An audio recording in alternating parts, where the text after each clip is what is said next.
The crystal chandeliers in Valentino's restaurant spilled a river of gold onto crisp white tablecloths and gleaming silverware, creating a scene of old-world glamour that whispered of privilege.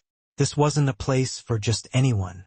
The regulars were a mix of politicians, titans of industry, and those who danced in the shadows just beyond the reach of the law.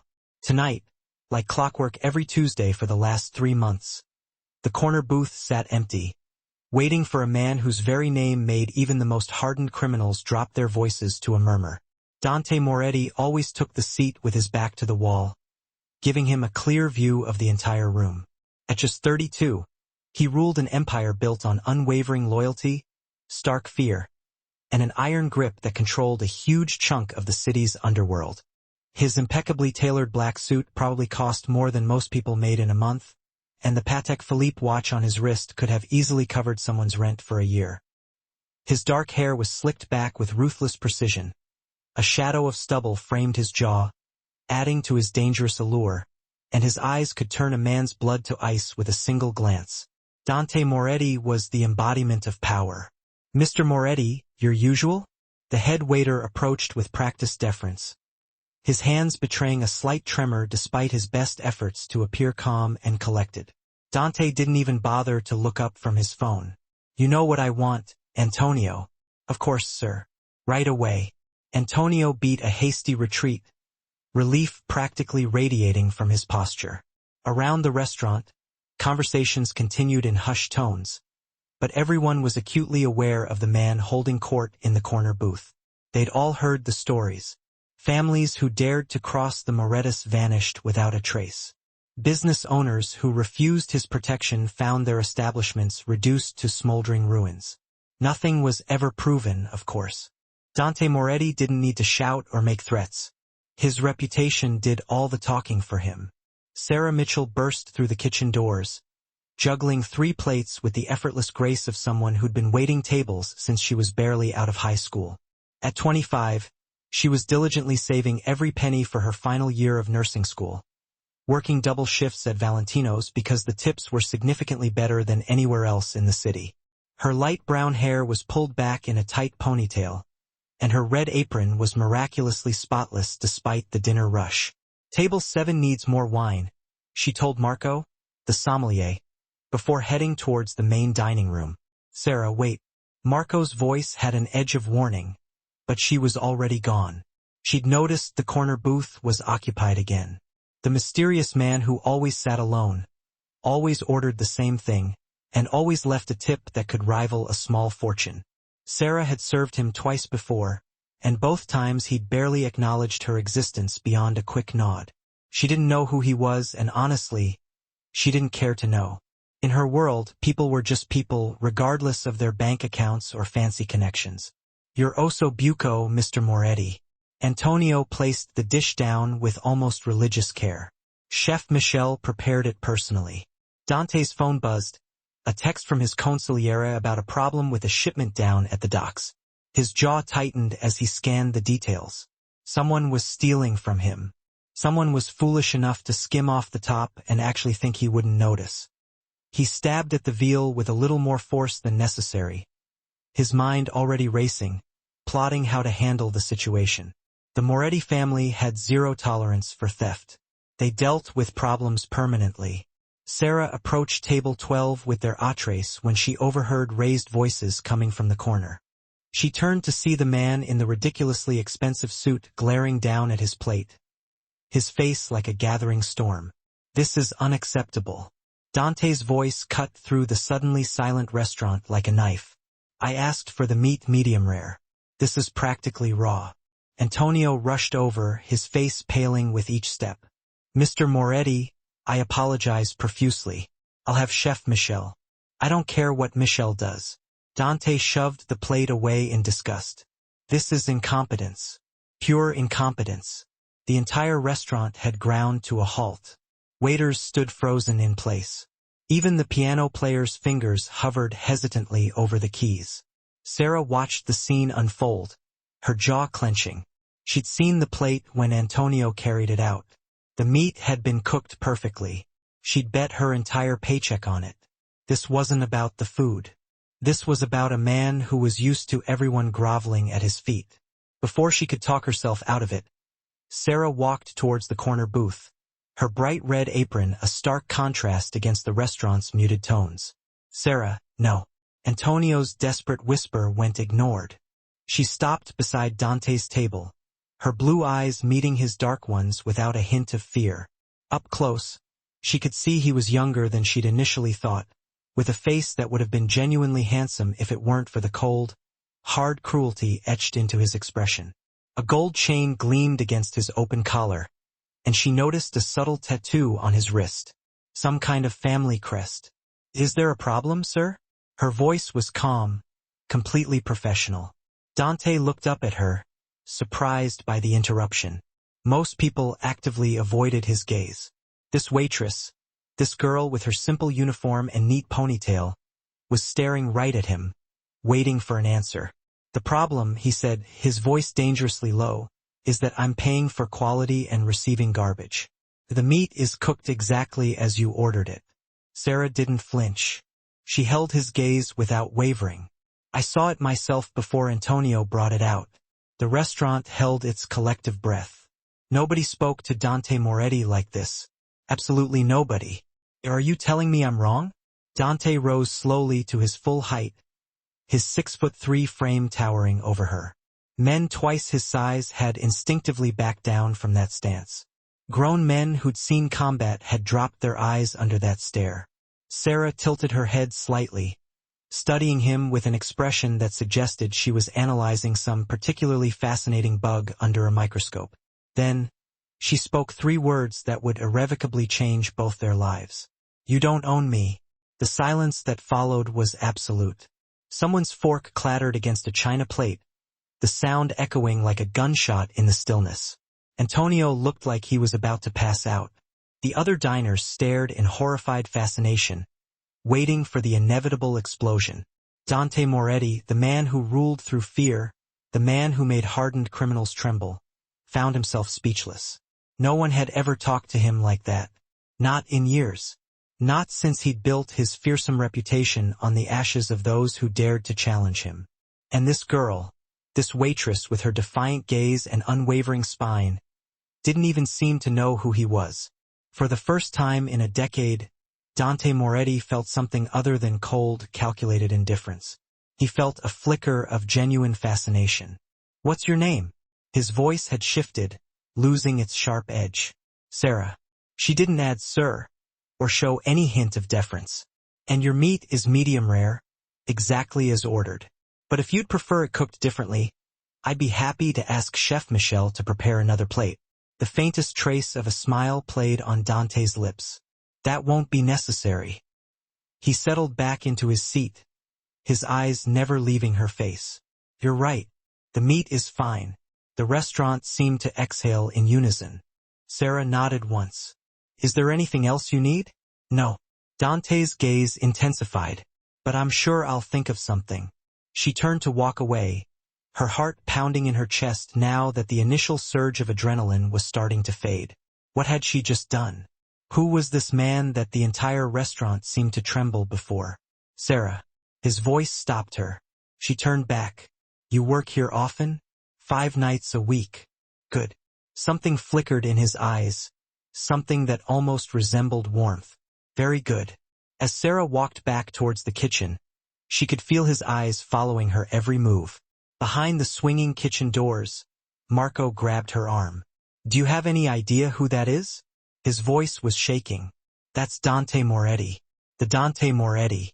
He runs half the city's underworld. People disappear when they cross him, Sarah. They just vanish." Sarah felt a chill run down her spine. "I didn't know." "Well, now you do." Marco's expression was a complicated mix of awe and terror. "Either you just committed career suicide, or—" He shook his head. "I don't even know what you just did." Back in the dining room, Dante cut into his veal, a genuine smile playing on his lips. In his world, people lied, schemed, and told him only what they thought he wanted to hear. But this girl, this brave, reckless girl, had looked him straight in the eye and refused to back down. His phone buzzed again. The situation at the docks, the theft, the endless stream of business that constantly demanded his attention.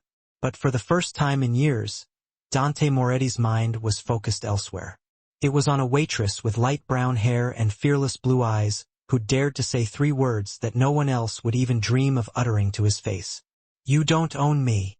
"No," he thought, watching her move through the restaurant with practiced grace. Not yet. 3 days had passed since the confrontation at Valentino's, and Sarah couldn't shake the feeling that she was being watched. She chalked it up to paranoia, fueled by Marco's dire warnings about Dante Moretti. The internet had offered no answers. Searching his name turned up vague mentions in business articles and a few society photos, but nothing solid. Nothing that confirmed the terrifying reputation Marco had described. She walked through the restaurant's entrance for her evening shift, trying to focus on anything other than the corner booth that had been reserved again for tonight. The same booth, the same time. Antonio had pulled her aside that morning, his face etched with worry. "Mr. Moretti requested that you be his server tonight." Antonio's hands had actually trembled as he spoke. "Sarah, please, whatever happens, just be polite, professional. Don't." He struggled to find the right words. "Don't challenge him again." Now, as she tied her red apron and checked her reflection in the staff room mirror, Sarah felt her stomach clench with apprehension. She'd spent the last 3 nights buried in nursing textbooks, desperately trying to push away thoughts of those dark eyes and that dangerous smile. But every time she closed her eyes, she saw him. The way he'd looked at her after those 3 words, like she was a puzzle he was determined to solve. The dinner service started normally enough. Sarah took orders, delivered meals, and accepted compliments on the food with practiced ease. But at precisely 8 o'clock, the atmosphere shifted. Dante Moretti walked through the front entrance like he owned not just the restaurant, but the entire city. 2 men flanked him, bodyguards, Sarah realized. Noticing the telltale bulges under their jackets that suggested weapons she desperately hoped were just for show. Dante himself wore another flawlessly tailored suit, this one charcoal gray with a black shirt underneath. No tie. The gold chain at his throat caught the light as he moved. His eyes found her immediately across the crowded room, and something in his expression made her breath catch. Antonio practically sprinted to greet him, ushering him to the corner booth with the kind of obsequious deference usually reserved for royalty. The bodyguards took up positions nearby, their presence making other diners shift uncomfortably in their seats. "Sarah." Antonio appeared at her elbow, his voice tight with anxiety. "Table 1. She nodded, gathering her composure like a suit of armor. When she approached the corner booth, Dante was casually studying the menu he surely had memorized by now. "Good evening, Mr. Moretti." Professional, polite, exactly what Antonio had begged for. "Sarah." The way he said her name, like he'd been thinking about it, savoring it, made her pulse quicken. "I was hoping you'd be here tonight. I work 5 nights a week, as I mentioned." "Yes." His lips curved slightly. "You did mention that." An awkward silence hung between them. Sarah waited, pen poised over her notepad. "Aren't you going to ask if I want my usual?" Dante's tone held a hint of amusement. "I assumed you'd tell me if you wanted something different. You assume a lot about me." "I assume nothing about you, Mr. Moretti. I don't know you." His smile widened. "No, you don't. But you're not afraid to stand up to me anyway." Being afraid and being respectful are different things. Sarah met his gaze steadily. "I'll show respect to anyone who shows it to me first."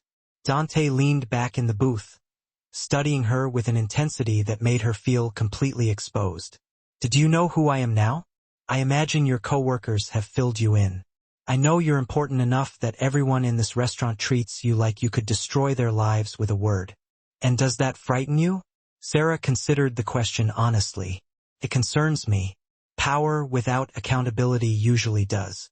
A laugh, genuine and surprised, escaped him. "You're remarkable. Truly remarkable. I'm a nursing student who waits tables to pay tuition. There's nothing remarkable about that. You don't see yourself clearly." Dante's expression grew serious. "Most people look at me and see a title, a reputation, a threat. You look at me and see a man who was rude about his dinner. Weren't you?" "I was having a bad day." He paused. That's not an excuse. It's an explanation. Apology accepted. Sarah's tone softened slightly. Now, what would you like to eat? Have dinner with me? The request hung in the air between them, heavy and unexpected. Sarah blinked, convinced she'd misheard. I'm working. After your shift, then. Mr. Moretti. Dante. His voice was quiet but firm. When you're not on the clock, call me Dante. That wouldn't be appropriate. Why not? Sarah scrambled for an answer that didn't involve the truth that every instinct she possessed screamed this man was dangerous.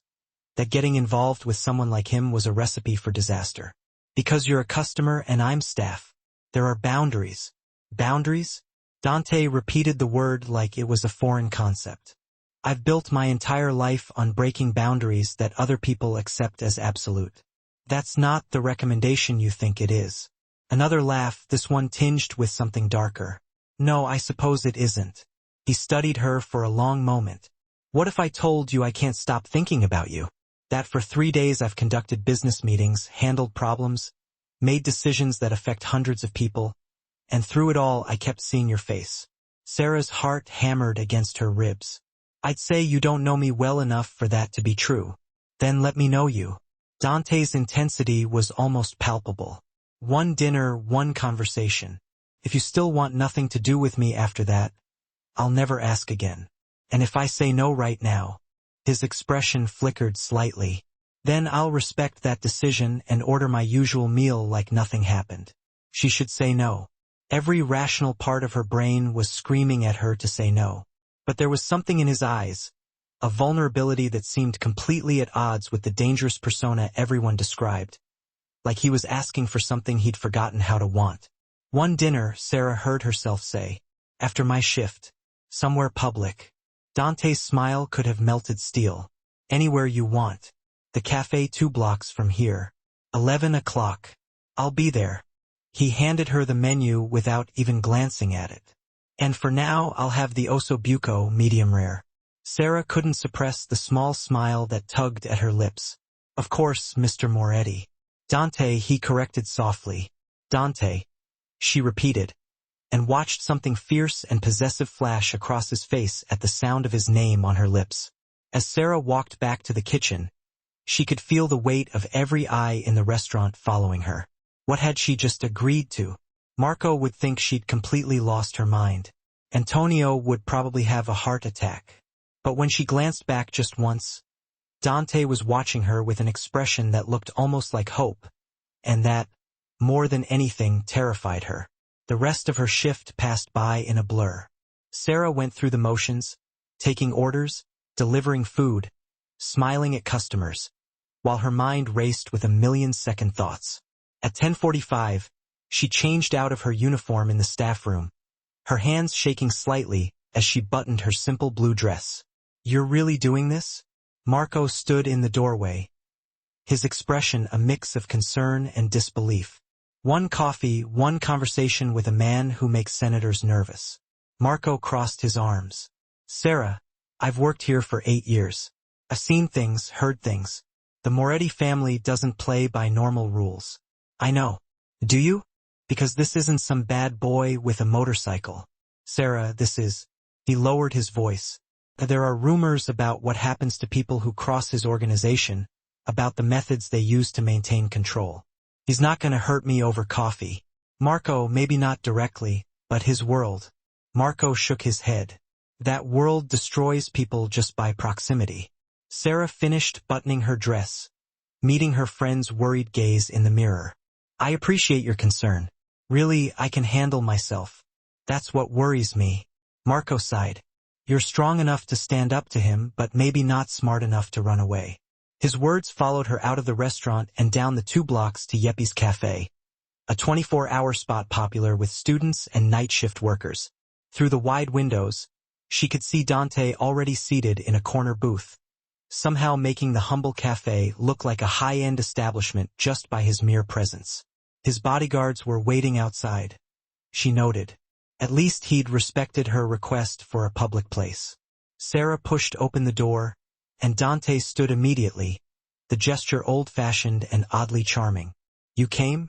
Relief colored his voice. I said I would. Sarah slid into the booth across from him. I don't make promises I can't keep. Up close, without the dramatic lighting of Valentino's, she could see details she'd missed before. Faint scars on his knuckles. A tiny scar above his left eyebrow. Shadows under his eyes that suggested sleep didn't come easily. Coffee? Dante gestured to the server hovering nervously nearby. Please, Black. They sat in silence until the coffee arrived. Both seemingly unsure how to begin this conversation they'd both insisted on having. Why me? Sarah finally asked.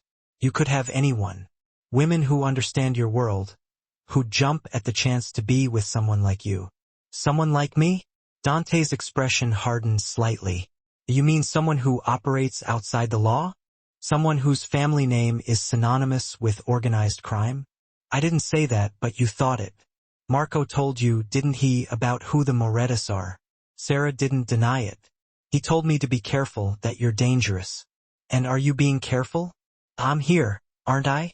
She wrapped her hands around the coffee mug. That's either incredibly brave or monumentally stupid.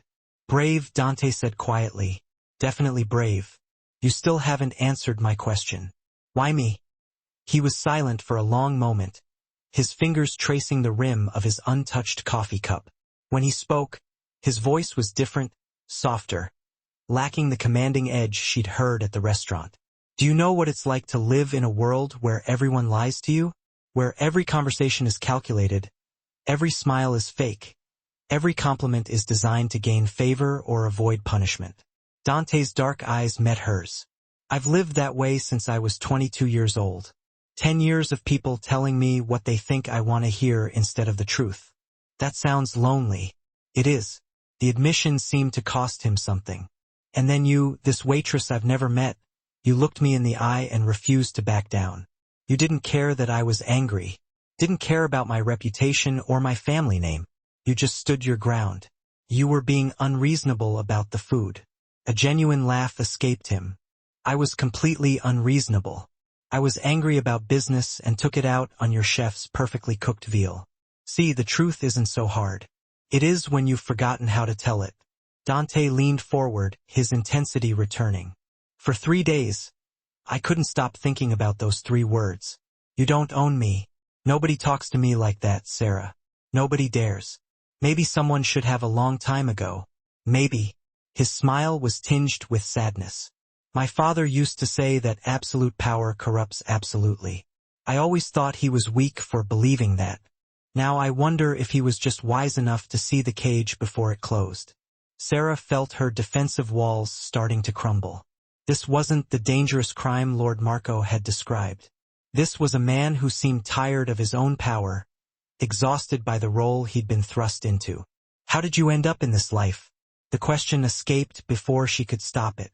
Dante's expression darkened. That's a longer conversation. One I'm not sure you're ready for. Try me. He studied her face, as if trying to gauge how much truth she could handle. My father ran the Moretti organization before me. When I was 22, rivals made a move against us. My father, he didn't survive the power struggle that followed. I'm sorry. Don't be. He knew the risks. Dante's voice was flat, emotionless. The way someone who'd learned to bury pain deep inside themselves would speak. I inherited his empire, his enemies, and his reputation. I was given a choice. Lead the family or watch it crumble while vultures picked at the remains. That's not much of a choice. No, he agreed. It wasn't. Sarah found herself leaning forward, drawn into his story despite her better judgment. Do you ever regret it? The life you chose? Every day.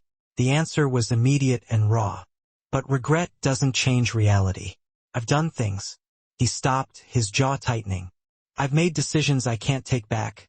Built a reputation on fear and absolute control because in my world, weakness gets you killed. And now I'm sitting in a cafe at midnight, drinking coffee with a nursing student who stood up to me over veal, and I can't remember the last time I felt this normal. Dante's laugh was self-deprecating. Pathetic, isn't it? It's honest. Sarah reached across the table before she could think twice, her hand covering his. And honesty is never pathetic. The moment her skin touched his, Electricity seemed to crackle between them. Dante's eyes widened slightly, and Sarah felt a flush rise in her cheeks.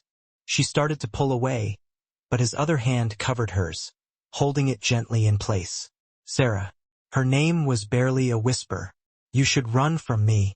You should finish this coffee, walk out that door, and never look back. Is that what you want? What I want. His grip tightened slightly. What I want is dangerous for both of us. Let me make my own decisions about danger. Dante's phone buzzed insistently on the table. He ignored it. It buzzed again and again. Finally, with obvious reluctance, he glanced at the screen. Whatever he saw there made his expression turn cold and hard. The dangerous crime lord replacing the vulnerable man in an instant. I have to go. He stood abruptly. There's a situation that requires my attention. Is everything okay? It will be. The promise in those three. The words were ominous. Once I handled it, Sarah stood too, suddenly uncertain. Will I see you again? Dante pulled out his wallet, leaving $300 on the table for 2 cups of coffee. When he looked at her, the warmth had returned to his eyes despite the tension in his jaw. Count on it? He hesitated, then reached out to tuck a strand of her light brown hair behind her ear. The gesture was surprisingly gentle from such dangerous hands. Be careful going home. Take a cab. I left enough to cover it. I don't need, please. Oh, the words seemed to pain him.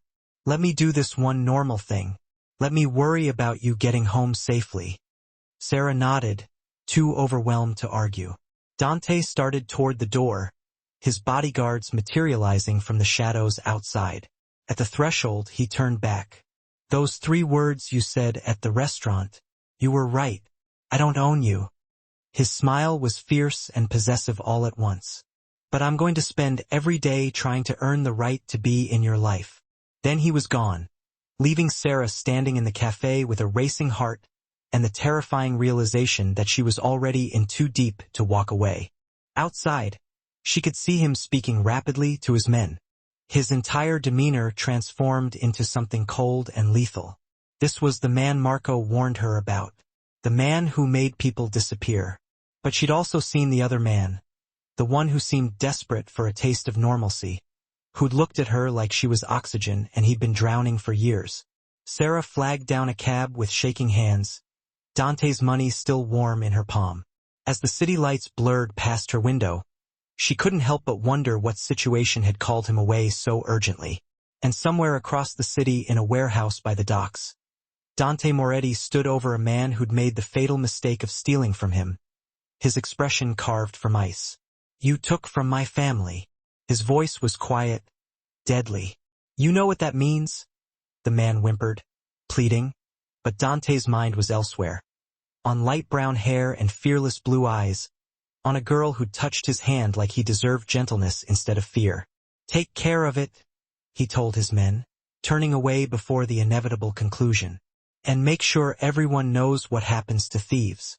As he walked out of the warehouse, Dante pulled out his phone and looked at Sarah's contact information. Antonio had been persuaded to share it. His thumb hovered over her number. He should leave her alone, should let her live her normal life, finish nursing school, find some ordinary guy who could give her the safe, predictable future she deserved. But Dante Moretti had spent 10 years taking what he wanted without apology. And he'd never wanted anything as much as he wanted Sarah Mitchell. 2 weeks passed in a blur of text messages, late-night phone calls, and stolen moments between Sarah's shifts and Dante's increasingly mysterious business meetings. They met for coffee 3 more times, each conversation peeling back another layer of the armor they both wore. Sarah learned that Dante spoke 4 languages, had a degree in economics from Harvard that he never used, and secretly donated to children's hospitals under shell company names. He learned that she'd lost both parents in a car accident when she was 19, that she worked 3 jobs to afford nursing school, and that her dream was to work in pediatric oncology. Why cancer? Dante had asked during their last cafe meeting, his hand finding hers across the table like it belonged there. Because kids shouldn't have to be that brave. Sarah's voice had caught. Because someone should fight for them as hard as they're fighting to survive. The look in Dante's eyes had made her breath stop, like she'd said something that fundamentally changed how he saw the world. But they hadn't moved beyond these public meetings. No dates at restaurants, no invitations to his world, and certainly nothing like the kiss that Sarah found herself thinking about far too often late at night. Tonight, Valentino was hosting a private event for the city's elite, politicians, business leaders, and the kind of people who moved through society's upper echelons with practiced grace. Sarah had been asked to work the event, the tips too good to refuse, even though final exams loomed just 2 weeks away. She was carrying a tray of champagne flutes through the crowd when she felt eyes on her. Turning, she found Dante across the room, devastating in a black tuxedo that probably cost more than her entire year's tuition. He was speaking with an older man in an expensive suit, but his attention was focused entirely on her. Their eyes met across the crowded room, and Sarah felt heat flood her cheeks. He excused himself from his conversation and began moving toward her with predatory grace, ignoring the people who tried to stop him for networking opportunities. Sarah set down her tray with shaking hands, suddenly very aware that she was in her work uniform while he looked like he'd stepped out of a magazine. "You're here."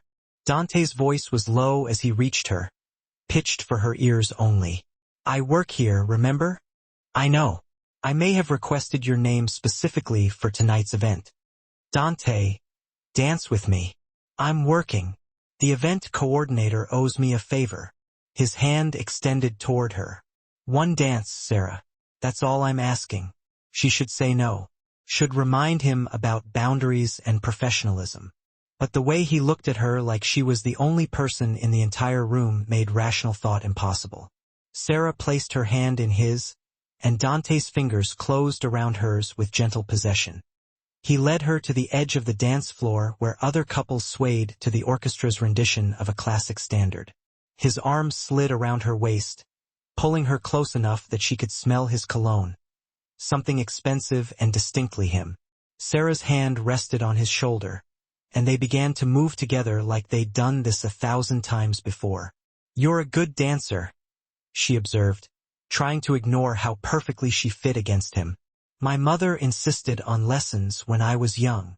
Dante's hand spread across the small of her back.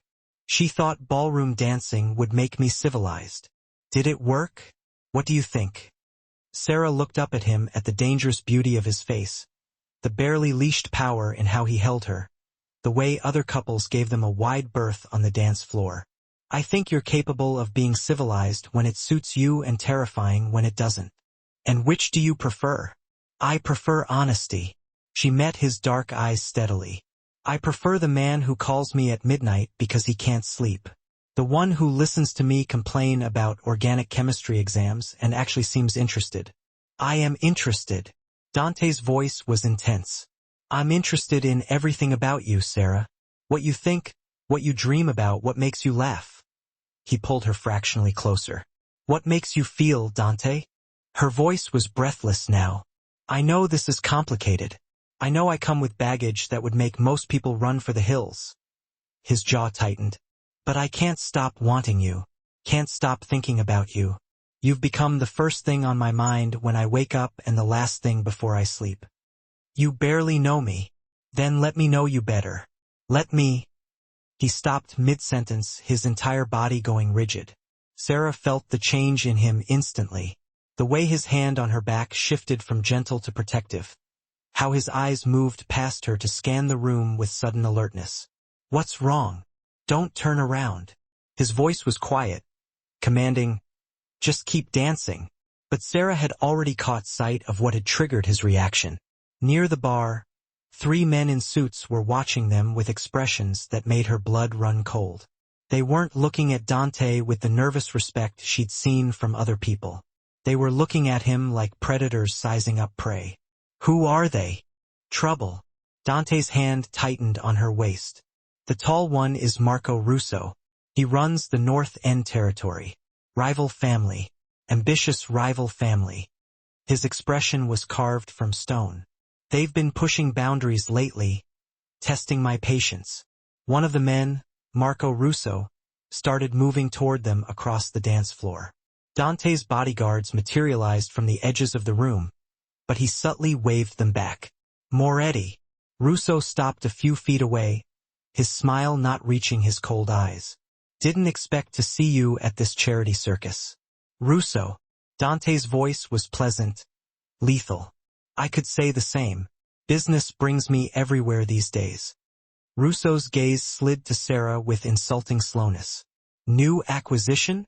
Sarah felt Dante's entire body coil with rage, but his expression remained almost bored. Careful, Marco. You're speaking about a lady. My apologies. The words were mocking. I didn't realize the Moretti family had started recruiting from waitstaff. Times must be tough. Walk away, Russo. Dante's voice dropped to something that barely qualified as human. While you still can. Or what?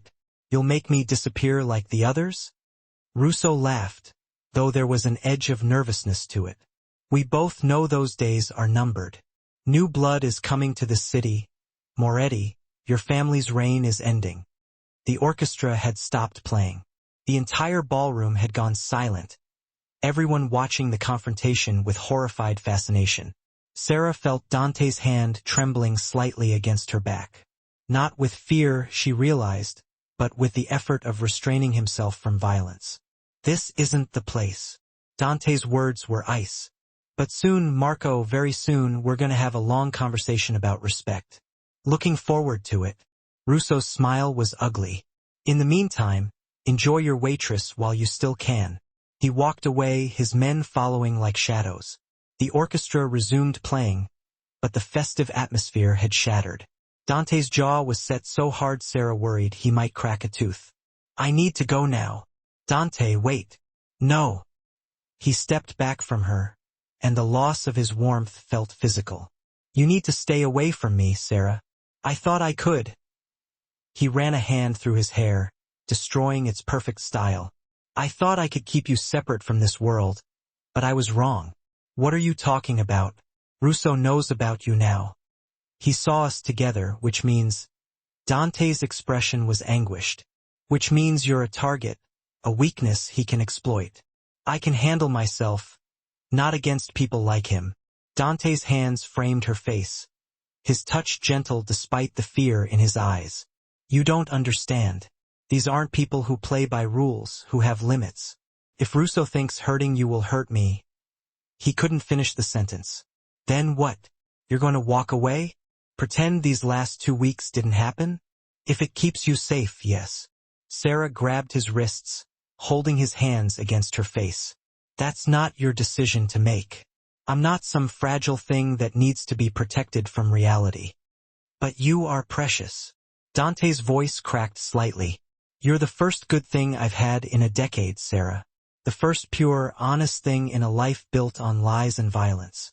I won't let that world touch you. It already has. She pulled his hands down but didn't let go. The moment I stood up to you in that restaurant, the moment I agreed to that first coffee, I stopped being separate from your world. Then I'll push you out of it for your own good. No. Sarah's voice was fierce. You don't get to decide what's good for me. You don't get to make this choice alone.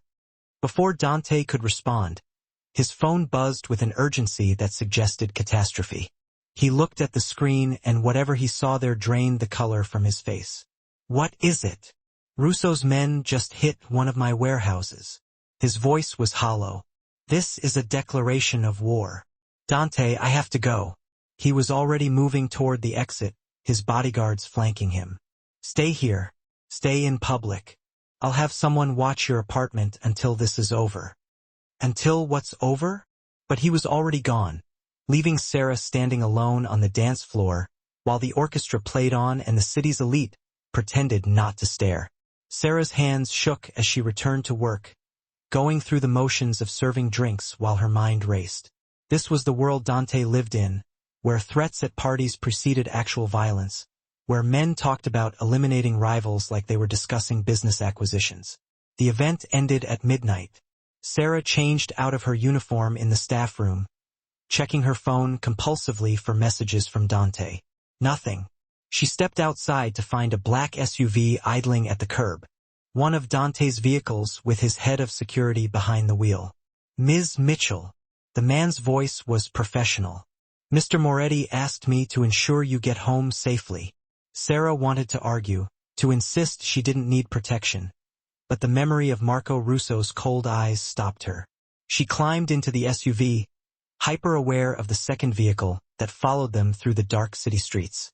Her apartment building looked the same as always, the familiar brick facade, the broken light on the third floor, the sounds of her neighbors' lives filtering through thin walls. But now Sarah saw it through new eyes, understanding how vulnerable she was here. The security guard walked her to her door, checking the apartment before allowing her inside. "I'll be in the lobby, Ms. Mitchell. You need anything? Call this number." He handed her a card. Alone in her small studio, Sarah finally allowed herself to process what had happened. Dante's anguished expression, Russo's threatening smile, the revelation that simply being associated with Dante Moretti made her a target in wars she didn't understand. Her phone buzzed. "Finally, Dante, are you home safe?" Sarah, "Yes. Your security is very thorough." Dante, "Good. Stay there. Lock the doors. Don't go anywhere alone until I tell you it's safe." Sarah, "What's happening?" The three dots indicating he was typing appeared and disappeared several times before his response came through. "Dante, things I hoped you'd never have to know about. The reality of who I am and what my world looks like when it turns violent." Sarah, "Are you safe?" The question hung unanswered for long minutes. Dante, "I'm handling it." "But Sarah, I meant what I said. We can't see each other anymore. Not until this is over. Maybe not even then." Sarah, "You don't get to decide that alone." Dante, "If something happened to you because of me, because of my world, I couldn't survive that. You're the best part of my day every day. The only good thing I have, which is exactly why I need to keep you away from the darkness." Sarah stared at her phone, tears burning her eyes. She'd known this was complicated, had understood on some level that Dante's world came with danger. But the reality was different from the concept. Sharper, more frightening, more real. Her phone rang. Dante's name lit up the screen. "Hello. I needed to hear your voice." He sounded exhausted. "One last time before I do what needs to be done." "What are you going to do, Dante?" "What I always do when someone threatens my family." His voice was cold, emotionless. "I'm going to remind Marco Russo and everyone else in this city why the Moretti name still means something." "That sounds ominous." "It should." A pause. "The man you've been getting to know these past weeks. The one who drinks coffee at midnight and listens to your stories about organic chemistry. That's who I want to be. But it's not who I am when my family is under attack." "You're both people, Dante. One doesn't erase the other, does it?" His laugh was bitter. "Sarah, I've done things that would horrify you. Made decisions that destroyed lives. My hands aren't clean and they never will be." "I know." Her voice was quiet, but steady. "I've known from the beginning that you're not some misunderstood hero. But I also know you're capable of tenderness, of caring, of being more than what your world demands. You see what you want to see. I see the truth. Both truths." Sarah wiped at her tears. "The question is whether you're brave enough to let yourself be both people instead of just the monster everyone expects." Silence on the line, broken only by the sound of his breathing. "I have to go," Dante finally said. "The situation requires my attention. Will you call me after?" "Sarah, please just let me know you're okay. I'll text you." His voice softened fractionally. "Lock your doors. Stay safe."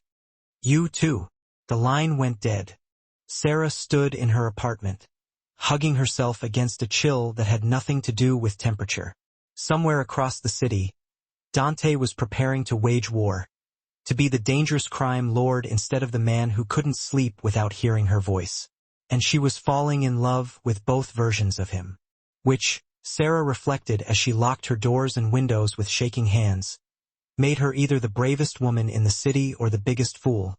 Possibly both. Outside her building, two of Dante's security team took up positions in the shadows. Inside, Sarah curled up on her couch with her phone clutched in her hand, waiting for a text that might never come. Across the city, in the private back room of a social club that never officially existed, Dante Moretti sat at the head of a table surrounded by his most trusted men. Russo made his choice when he hit our warehouse. His voice was cold, calculated. Now we show him what choosing wrong looks like. The men nodded, their expressions grim. They all knew what was coming, the kind of response that would echo through the city's underground for months. But as Dante outlined his strategy, his mind kept drifting to light brown hair and fearless blue eyes, to a girl who believed he could be more than a monster. For her, he thought he would end this war quickly, decisively, and then he would have to make the hardest choice of his life. Keep Sarah safe by walking away or risk her safety by asking her to choose him despite everything she now knew. His phone sat on the table, silent and accusing. 3 words kept echoing in his mind. The same 3 words that had started everything. You don't own me. No, Dante thought as he prepared to unleash hell on Marco Russo. But you own me, Sarah Mitchell. You own every part of me that remembers how to be human. And that, more than any threat from rivals, terrified him completely. 3 days of silence. Sarah went to class, took exams, and served tables at Valentino's with mechanical precision, while her mind remained locked on her phone, waiting for a text that never came. The security detail outside her apartment building had doubled. Grim-faced men in dark suits who nodded politely when she passed but refused to answer questions about Dante. The city felt different now. Sarah noticed things she'd been blind to before. The way certain neighborhoods went quiet when expensive cars rolled through. How people on the street would suddenly find somewhere else to be when men in suits appeared. The unspoken understanding that some businesses were fronts for activities that never appeared on tax returns. She'd been living in Dante's world without realizing it. Now she couldn't unsee it. On the 4th morning, Sarah woke to find her phone flooded with news alerts. A massive fire at a warehouse in the North End. Federal investigations into the Russo family's business operations. Marco Russo himself had reportedly left the city, though the articles were vague about whether his departure was voluntary. The war, it seemed, had ended. But at what cost? Sarah's phone finally buzzed with a text. Dante, can I see you? Tonight, the cafe, please. Her hands shook as she typed her response. Sarah, what time? Dante, whenever you can get there. I'll wait as long as it takes.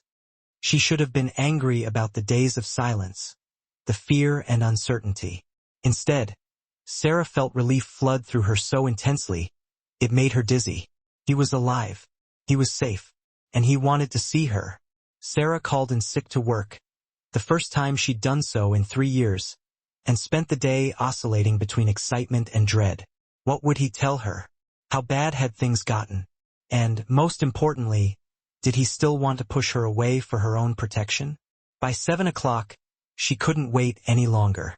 Sarah dressed carefully in a blue sweater and jeans, applied minimal makeup, and braided her light brown hair over one shoulder. In the mirror, she looked young and nervous, nothing like someone who should be involved with a man who wielded the kind of power Dante commanded. The cafe was nearly empty when she arrived.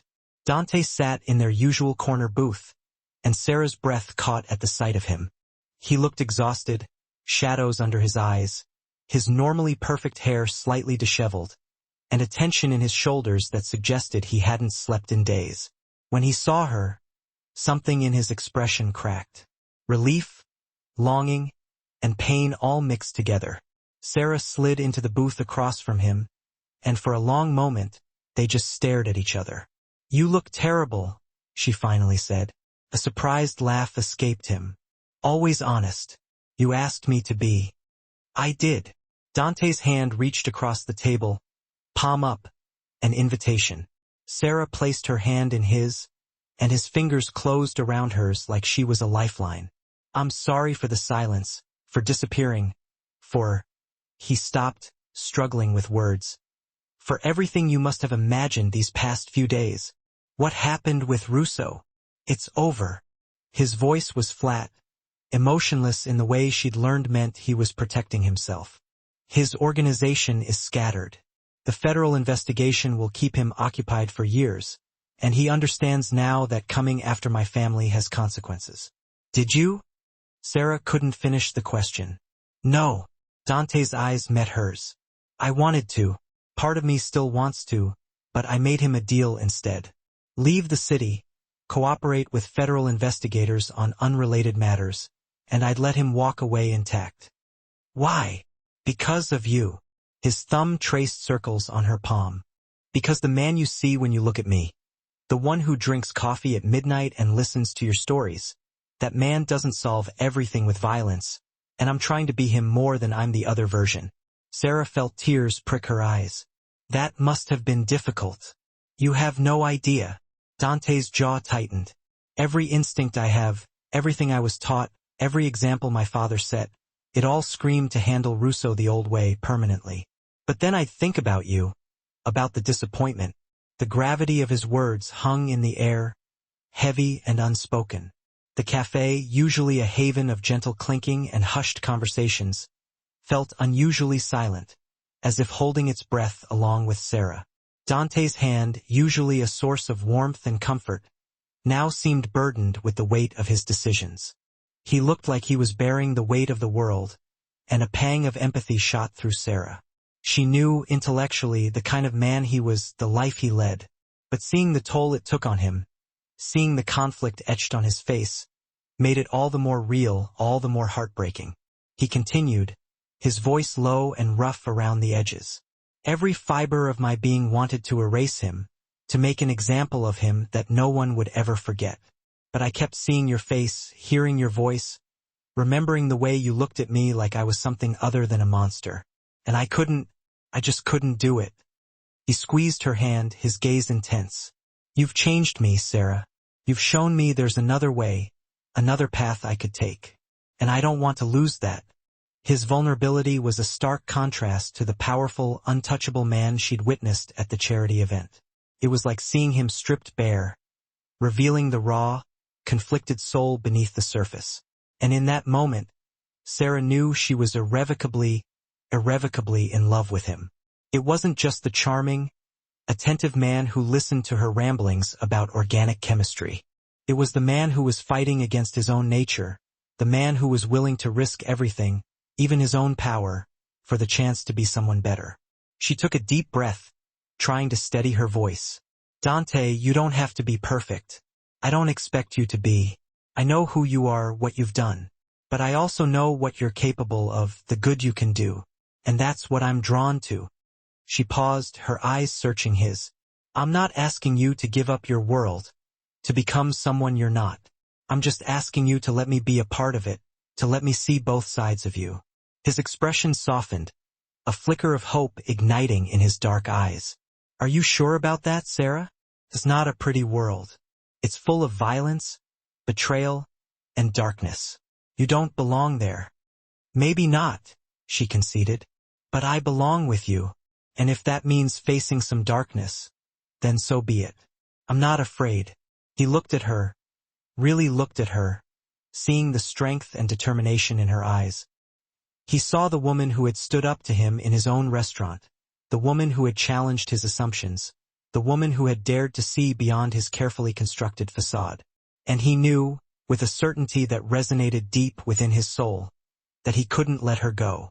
He couldn't imagine a life without her, a life without her light illuminating his darkness. Okay, he said, his voice barely a whisper. Okay, Sarah, let's do this. Let's see where this takes us. He paused, a shadow crossing his face. But you have to understand, I can't promise you a happy ending. This world is dangerous, and I can't guarantee your safety. I know, she said, squeezing his hand. But I trust you, Dante.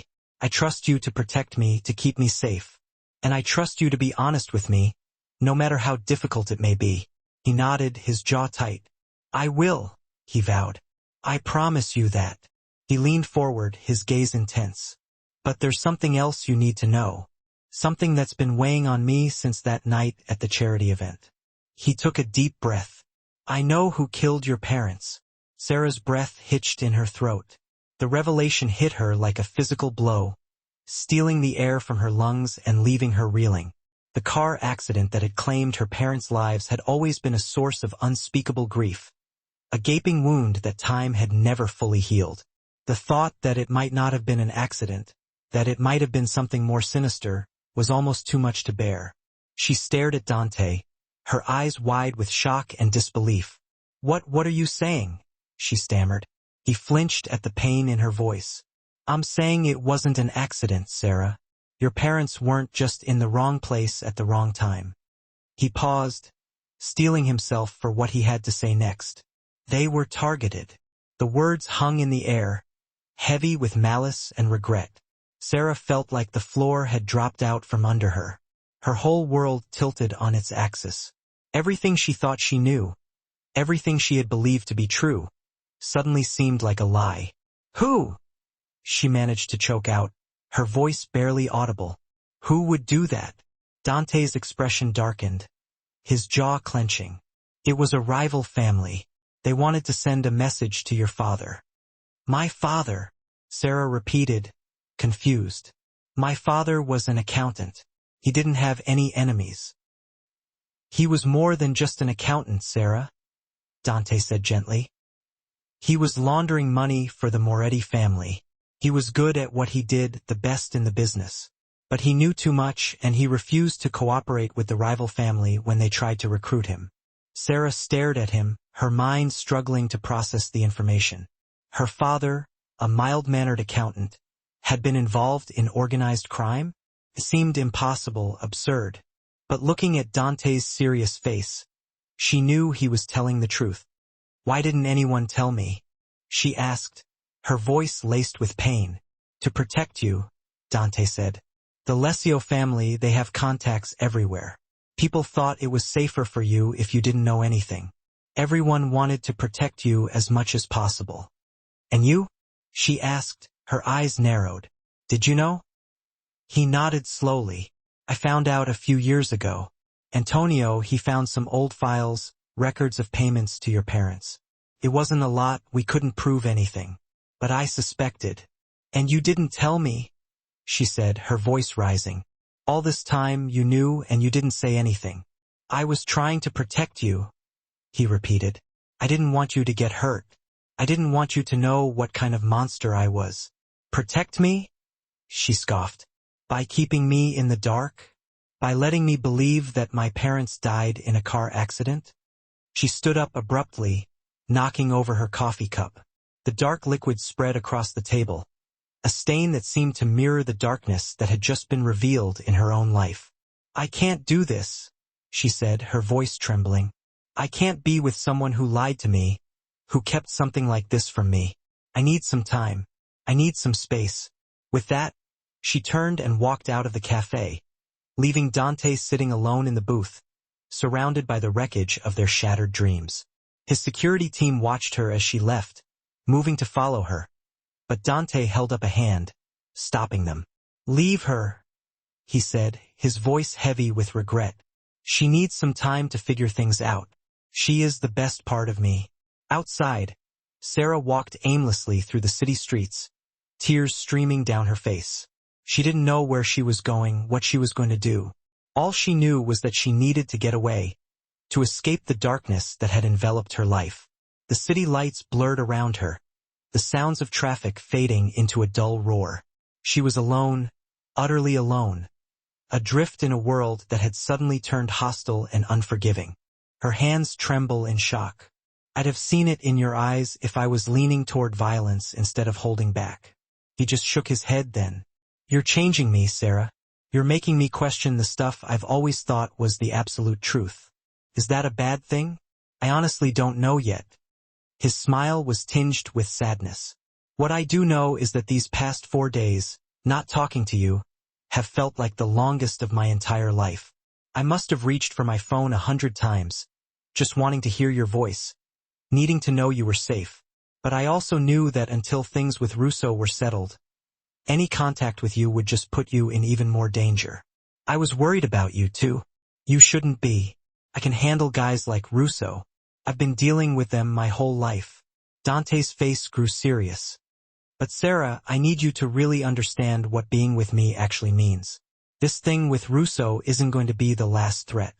There'll always be someone ambitious, someone who wants what the Moretti family has, someone who'll look for any weakness they can use, and you're a weakness now. You're the only thing that matters to me anymore. The sheer, Raw honesty in his voice made her chest tighten. Which, yeah, that makes you a vulnerability in a world where showing any vulnerability at all can be fatal. Sarah was quiet for a long moment, trying to really process what he was saying. You're trying to push me away again. For my own good. I'm trying to give you all the information you need, so you can make a real choice. Dante's grip tightened on her hand. I won't lie to you, Sarah. Being with me comes with risks. Security details, almost no privacy, always wondering if someone is watching, just waiting for their chance. It's not the normal life you deserve.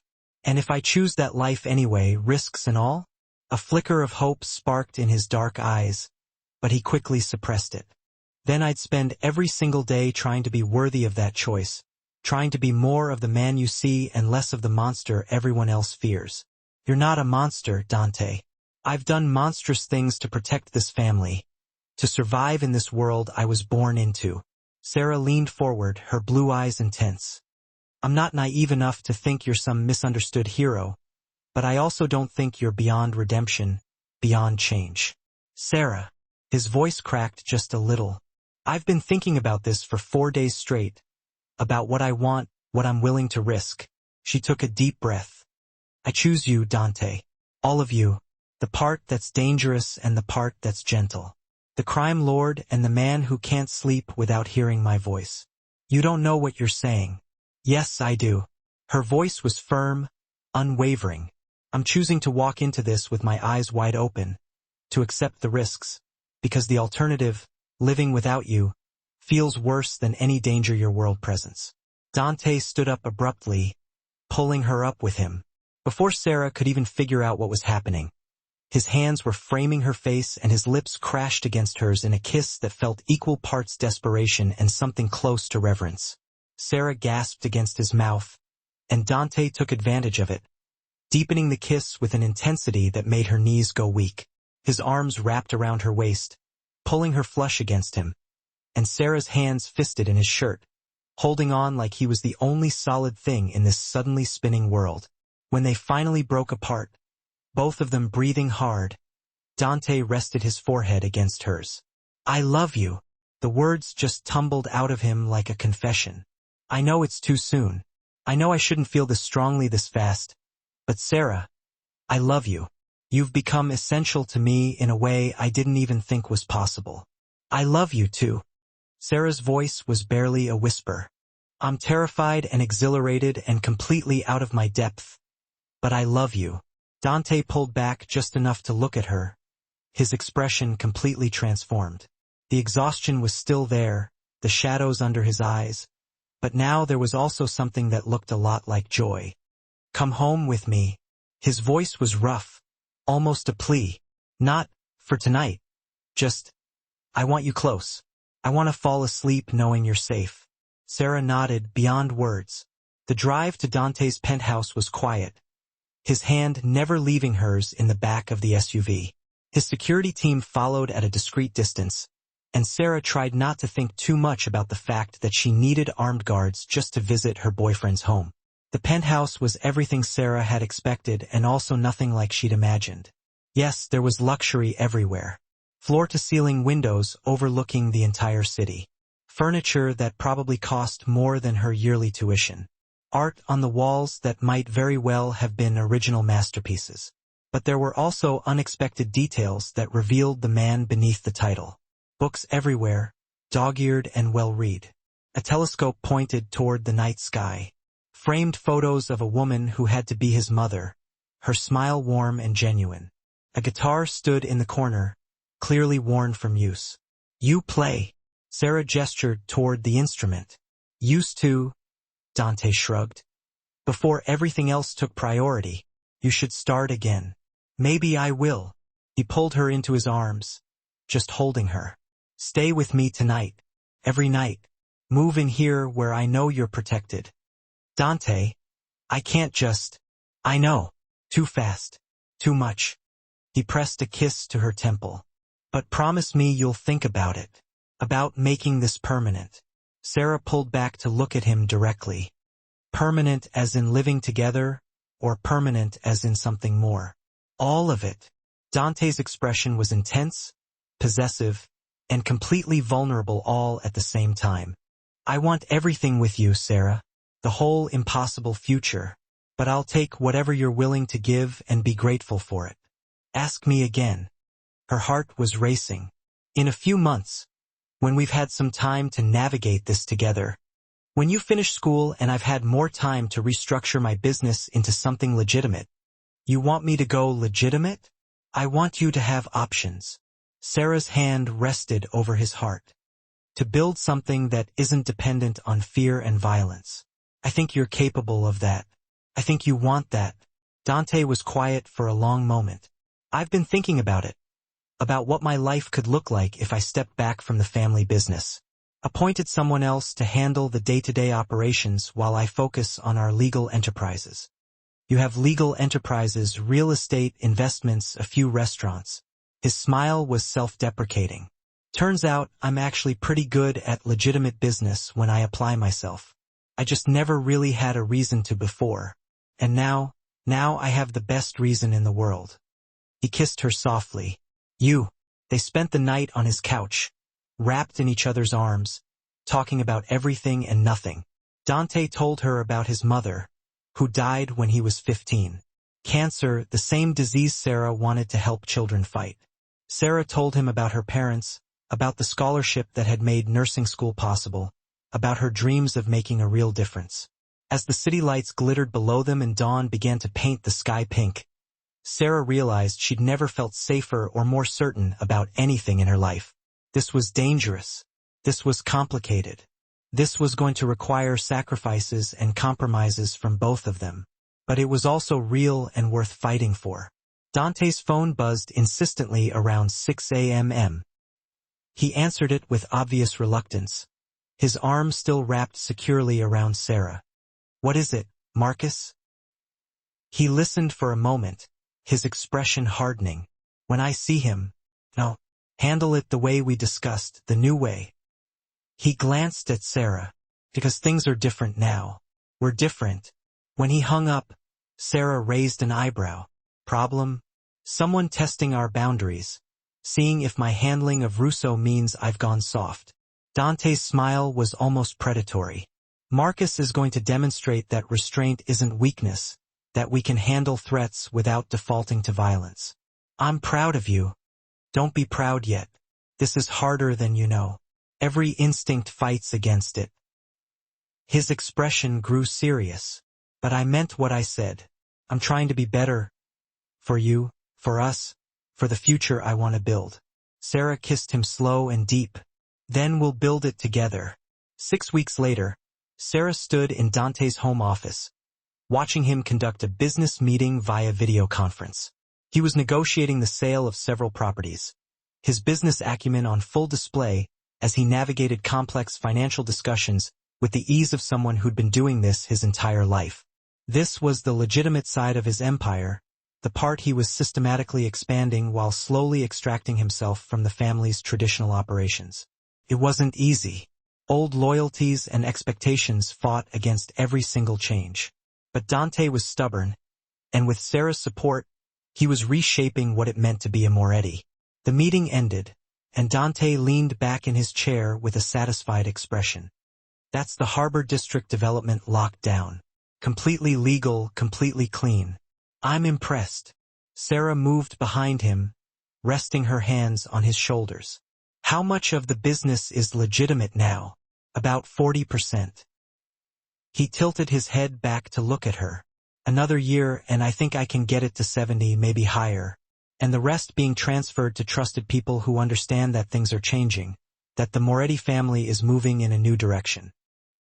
His hand covered hers.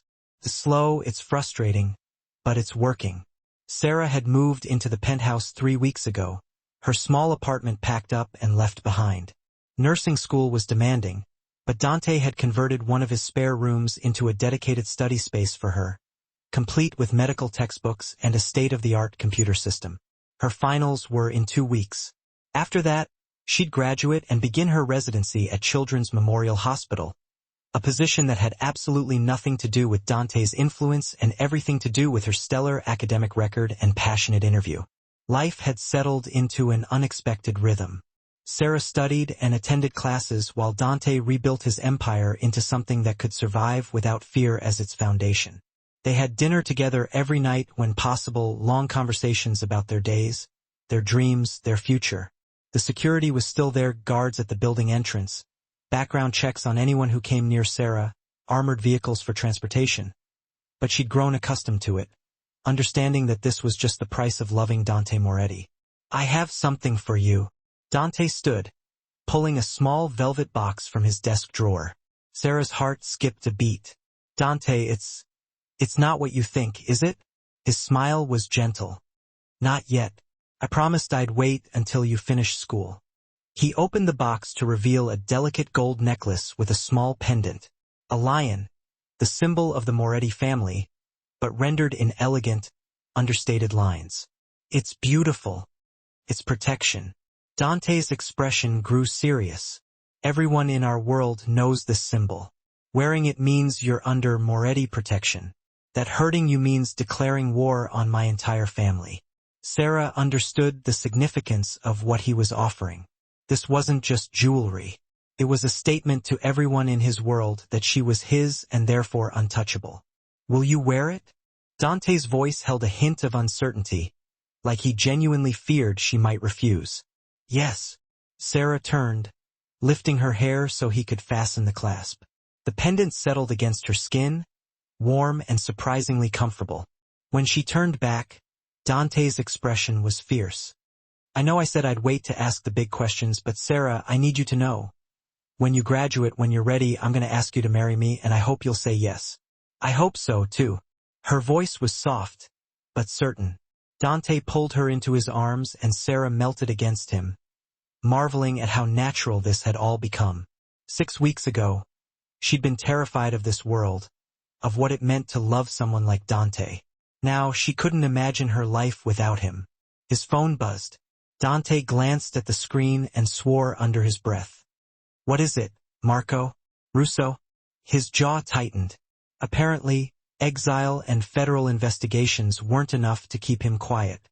"He's been talking to the press, making accusations about the family's business practices. Can he prove anything?" "No, but he doesn't need to. Rumors and suspicion can be just as damaging as facts."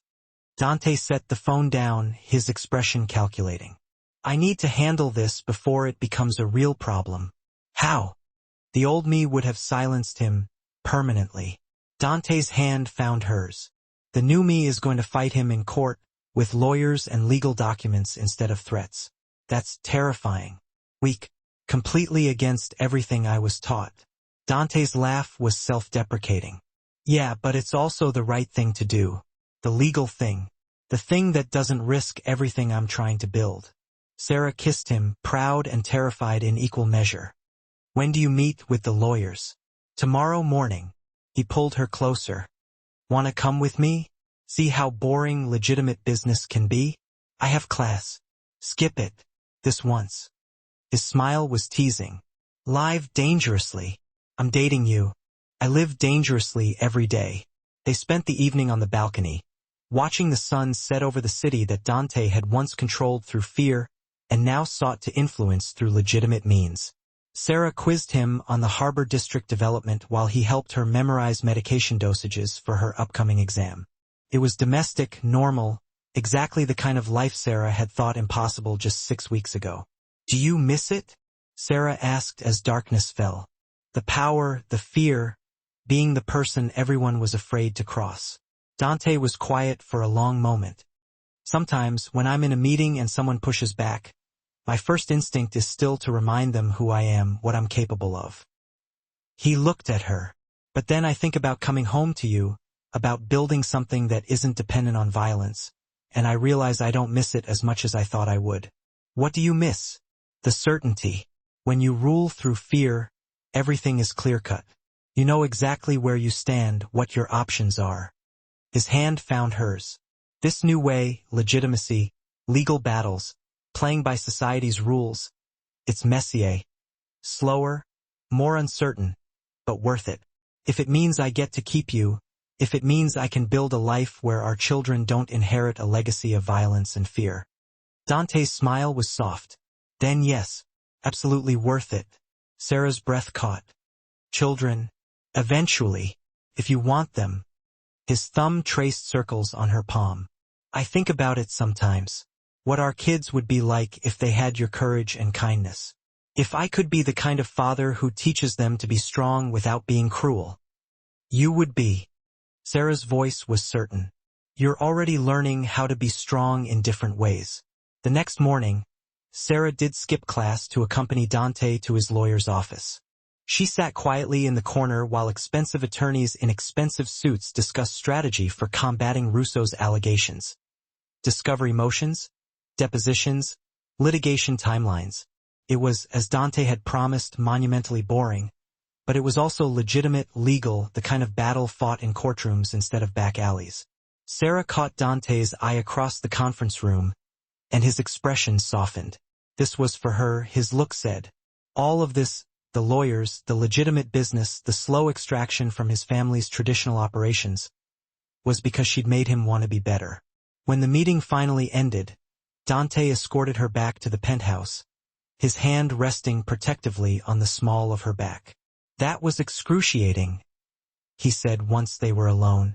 But effective? The lawyers think so.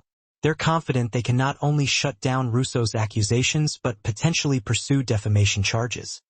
Dante pulled her into his arms. 6 months ago, I would have solved this problem in 3 hours with a phone call and implicit threats. Now it's going to take 6 months of legal maneuvering. Progress is rarely quick. No. His forehead rested against hers. But it's the right kind of progress, the kind that doesn't compromise what we're building together. That night, as they lay tangled together in Dante's massive bed, Sarah felt a contentment she'd never experienced before. This was home. This complicated, dangerous, evolving relationship with a man who was trying to rewrite his entire life because she'd looked at him and seen the potential for goodness. I love you, she whispered into the darkness. I love you more. Dante's arms tightened around her. You saved me, Sarah, from becoming the kind of man my reputation suggested I already was. You saved yourself. I just gave you a reason to try. 2 weeks later, Sarah walked across the stage at her nursing school graduation, her red apron long since retired in favor of scrubs and a white coat. In the audience, Dante sat in the front row, his expression proud and fierce and completely transformed from the cold crime lord who'd yelled at her about Veal 6 months ago. After the ceremony, he swept her into his arms, spinning her around despite the crowd of graduates and families. I'm so proud of you, he murmured against her hair. Thank you for. Sarah struggled for words. For everything. The support, the space to focus on school, for being patient. I'd wait forever for you. Dante set her down, his hands framing her face. But I'm hoping I won't have to wait much longer. Before Sarah could ask what he meant, Dante dropped to one knee right there in the graduation hall, pulling out a small velvet box that held a ring, an emerald surrounded by diamonds. Vintage and elegant and perfect. Sarah Mitchell. His voice carried across the suddenly silent hall. 6 months ago, you looked me in the eye and refused to be intimidated. You saw past my reputation to the man underneath. You made me want to be better, to build something legitimate and good. You changed my entire world with 3 words. You don't own me. And you were right. I don't own you, but I'm hoping you'll choose to be mine anyway. Will you marry me? Sarah dropped to her knees in front of him, tears streaming down her face. Yes, God, yes. Dante slid the ring onto her finger, and the graduation hall erupted in applause. He kissed her like they were the only 2 people in the world, and Sarah kissed him back, tasting the salt from their mingled tears. This was the man she'd chosen, the dangerous crime lord who was becoming something better, the feared Moretti heir who'd learned that true strength meant restraint, the lonely man who'd found someone brave enough to challenge him. When they finally broke apart, Dante rested his forehead against hers. I'm going to spend the rest of my life earning this, he promised. Earning you. You already have. Sarah's voice was fierce. Now we just get to build our future together. And as the crowd pressed in with congratulations and questions, as her classmates gaped at the ring and Dante's bodyguards managed the chaos with professional efficiency, Sarah realized that 6 months ago, she'd walked into Valentino's expecting a normal shift serving tables. Instead, she'd found the love of her life in the last place she'd ever expected, in the dark eyes of a man everyone else feared, who'd needed someone brave enough to see his humanity beneath the monster everyone else saw. 1 year later, Sarah stood in front of the floor-length mirror in her childhood bedroom, or rather, the bedroom Dante had meticulously recreated based on her descriptions and the few photos she had from before her parents' deaths. He'd wanted her to have a space that felt like home as she prepared for their wedding. The dress was simple elegance, ivory silk that draped perfectly, with delicate lace at the shoulders and a train that whispered across the hardwood floor. Her light brown hair was styled in soft waves, partially pinned up with small flowers woven through. The Moretti lion pendant rested against her skin, familiar and comforting. "You look beautiful." Marco, her co-worker turned friend, stood in the doorway with tears in his eyes. "Like a princess who can handle herself around crime lords." But still, Sarah laughed. Former crime lord, mostly. It was true. Over the past year, Dante had systematically dismantled and rebuilt the Moretti empire into something almost entirely legitimate. The family still had influence, still commanded respect, but now it came from business acumen and strategic investments rather than fear and implicit threats. The transition hadn't been easy. Some of the old guard had resisted, preferring the traditional ways. A few had left the organization entirely. But Dante had remained firm, supported by Sarah and a vision of what his family could become. He now ran one of the city's most successful real estate development companies, with legitimate holdings across 3 states. The lawyers had successfully fought Marco Russo's allegations, and Russo himself was currently serving time for tax evasion brought down by his own illegal activities. Not Moretti retaliation. It was, Sarah reflected, exactly the kind of justice Dante had been learning to embrace, slow, legal, but ultimately effective. "The car is ready whenever you are," Marco said. "Though I should warn you, there are about 200 people downstairs waiting to see you." Sarah's stomach fluttered. The guest list had been a negotiation, old family associates who needed to witness that the Moretti heir was truly settling down, Sarah's nursing school friends who were still slightly terrified of Dante, and a mix of business colleagues from Dante's legitimate enterprises. "How does he look?" Sarah couldn't help asking. Marco grinned. "Like a man who can't believe his luck. He's been pacing for the last hour, checking his watch every 30 seconds. Sarah gathered her bouquet, white roses and delicate greenery, and took a deep breath. This was it, the moment that made everything official, that declared to both Dante's world and hers that they were choosing this impossible love despite all the obstacles. The venue was the same upscale restaurant where they'd met, Valentino's. Antonio had insisted, saying it would be an honor to host the wedding of the man who'd become one of their most loyal patrons and the fearless waitress who'd changed his life. The corner booth, where they'd had their first confrontation, had been removed to create space for the ceremony. Sarah appreciated the symbolism, removing the old to make room for the new. As she walked down the makeshift aisle between rows of chairs, past faces both familiar and intimidating, Sarah's eyes found Dante at the front. He wore a perfectly tailored tuxedo, his dark hair styled back, his expression a mix of awe and fierce possessiveness that made her breath catch. But when she reached him and he took her hands, Sarah saw something else in his eyes, vulnerability. Like even now, he couldn't quite believe she'd chosen him.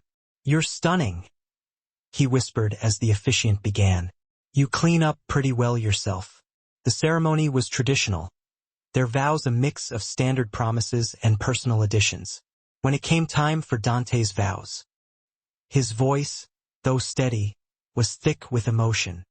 "Sarah," he began, "a year and a half ago, you looked me dead in the eye and refused to be intimidated. You saw something in me, something I'd long forgotten even existed, the potential for goodness, for change, for becoming something more than just my worst impulses. You challenged me to be a better man. And then you stood right beside me, unwavering, while I stumbled and struggled to even figure out what better actually meant." His hands tightened around hers, a silent promise. "I promise to spend every single day earning your love, to choose restraint over immediate reaction, legitimacy over what's simply expedient, and us, always us, over absolutely everything else. You are my salvation, you are my conscience, and without a doubt, you are my greatest blessing in this life. I will protect you, I will cherish you, and I will love you with every fiber of my being until my very last breath. Sarah's vows were simpler in their wording, but no less deeply felt. Dante, she said, her voice filled with emotion. You taught me that courage isn't the absence of fear. It's choosing to move forward, to keep going, despite the fear. You showed me that people really can change, that redemption is absolutely possible, and that love can actually transform even the darkest, most hopeless situations into something truly beautiful. I choose you, all of you, every single day for the rest of our lives. When the officiant finally pronounced them husband and wife, Dante kissed her with a gentleness that completely belied his powerful and intimidating reputation. The restaurant erupted in thunderous applause. Old family associates were sitting right next to nursing school graduates, two completely different worlds colliding in joyous celebration. The reception itself was a true study in contrasts, a fascinating blend of styles. Traditional Italian music mixed with contemporary hits, creating a unique atmosphere. Expensive champagne flowed freely right alongside craft beer, catering to every taste.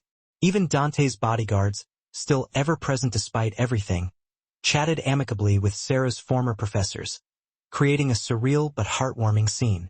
During their first dance as a married couple, Dante pulled Sarah close, his hands spanning the small of her back, holding her securely. "How are you holding up?" he murmured softly against her hair, his breath warm on her skin. "It's surreal," she admitted, tilting her head back to look up at him. "Good surreal, though," she quickly added. "A year and a half ago, I was serving you wine, remember, and secretly planning my great escape from your table. And now here we are married. Best decision I ever made." She paused, a playful glint in her eyes. "Being rude about that veil, though? Worst decision. It totally made me think you were just some entitled jerk." "I was an entitled jerk," Dante admitted with a sheepish grin. His smile was self-deprecating, acknowledging his past. "I just hid it better than everyone else. And now," he continued, his eyes locking with hers, "now I'm your entitled jerk exclusively." Sarah laughed, the sound light and joyful, and Dante spun her across the dance floor with practiced ease, a skill honed over years of formal events. When the song finally ended, Antonio approached them, holding a bottle of wine. It was the very same vintage that Dante had been drinking the night they first met. "Compliments of the house," Antonio said, his eyes misting over with emotion. "I never thought I'd live to see the day when the fearsome Mr. Moretti looked this genuinely happy." "Neither did I," Dante admitted honestly, pulling Sarah closer against his side. "But she has a way of making impossible things seem, well, achievable." The party continued late into the night, a whirlwind of music, laughter, and celebration. Sarah's feet ached from all the dancing. Her face hurt from smiling so much, but she had truly never felt happier in her entire life. As the evening began to wind down, Dante, ever the attentive host and newly minted husband, whisked her away to the penthouse, which was now officially their shared home. Though Sarah had insisted on keeping some of her old, more familiar furniture, mixing it in with his expensive and meticulously chosen pieces, a testament to their blended lives. Finally alone, Dante sighed contentedly, loosening his tie as they stepped into the private elevator. "Not that I didn't love the party, but—" he trailed off, his eyes darkening with an unmistakable intensity. "But you've been wanting to get me alone all day, ever since the moment I saw you walking down that aisle in that dress." He paused, letting his words sink in. "Do you have any idea how difficult it was to maintain any semblance of composure during the ceremony? All I could think about was this very moment, right here, right now." The elevator doors opened silently, revealing their luxurious penthouse, and without another word, Dante swept Sarah into his arms, carrying her across the threshold despite her playful protests. "This is so cliché," she giggled, but she wrapped her arms around his neck nonetheless. "Let me have my moment." he said, his voice low and husky. He sat her down gently in their bedroom, his hands framing her face with tenderness. Sarah Moretti, my wife. Dante Moretti, my husband. She savored the sound of the words, rolling them around in her mind. We really did this, she said, her voice full of wonder. We built something real, something lasting, from that disastrous first meeting. Best disaster of my life. Dante agreed, his eyes filled with love. He kissed her softly, reverently. Thank you for seeing past the reputation, for giving me a chance to be better, a chance to actually be the man I always wanted to be. Sarah's fingers traced the strong line of his jaw, her touch gentle and loving. Thank you for being brave enough to change, for choosing us over everything else. They made love that night with a tenderness and a passion that came from truly knowing each other, inside and out. Not just physically, but emotionally, spiritually. Every scar, every fear, every secret dream laid bare between them, completely vulnerable and completely trusting. Afterwards, wrapped in each other's arms as the glittering city lights twinkled far below them, Sarah felt a sense of peace and contentment she'd never even imagined was possible. What are you thinking about? Dante's voice was drowsy, his hand tracing lazy, comforting patterns on her shoulder. That I'm exactly where I'm supposed to be? Sarah murmured, snuggling closer to him. That we found each other despite impossible odds. That our entire story started with me being brave for just 30 seconds, and it changed absolutely everything. 3 words, Dante murmured sleepily. You don't own me. Best 3 words ever spoken to me.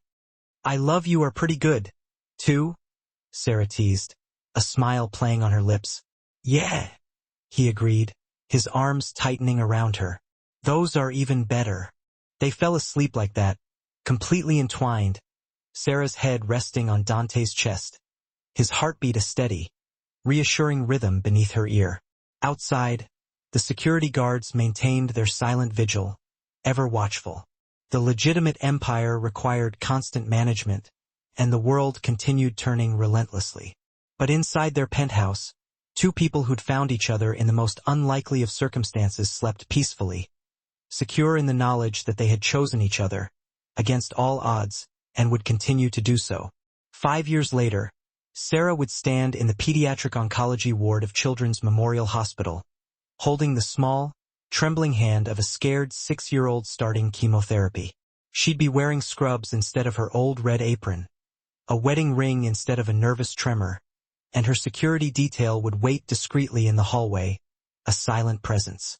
Dante would text her throughout the day, sometimes about important business decisions, sometimes just to say that he missed her terribly, always signing off with, I love you. They'd have a daughter by then, a bright and energetic 3-year-old with her mother's light brown hair and her father's dark, expressive eyes. A daughter who would grow up knowing about her father's past, but seeing primarily his present, the man who ran legitimate businesses, donated generously to children's hospitals, and taught her that true strength meant protecting the vulnerable, not exploiting them for personal gain. But on their wedding night, none of that was certain yet. All they had was each other, their impossible love, and the unwavering commitment to build a life worthy of the profound transformation they'd both undergone. Sarah drifted off to sleep, her mind still replaying the 3 words that had started it all. 3 words that had made a feared crime lord stop in his tracks and reconsider his entire existence. 3 words that had given her the courage to stand her ground when everything logical screamed at her to run as far away as possible. You don't own me. But somewhere along the winding, unpredictable path of falling deeply in love, they'd both learned that ownership was never the point. Partnership was.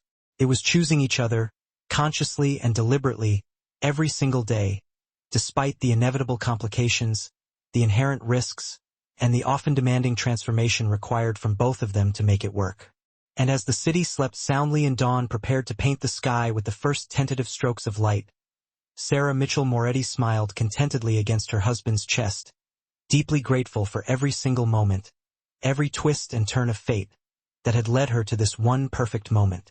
From a waitress who refused to back down to the wife of a reformed crime lord.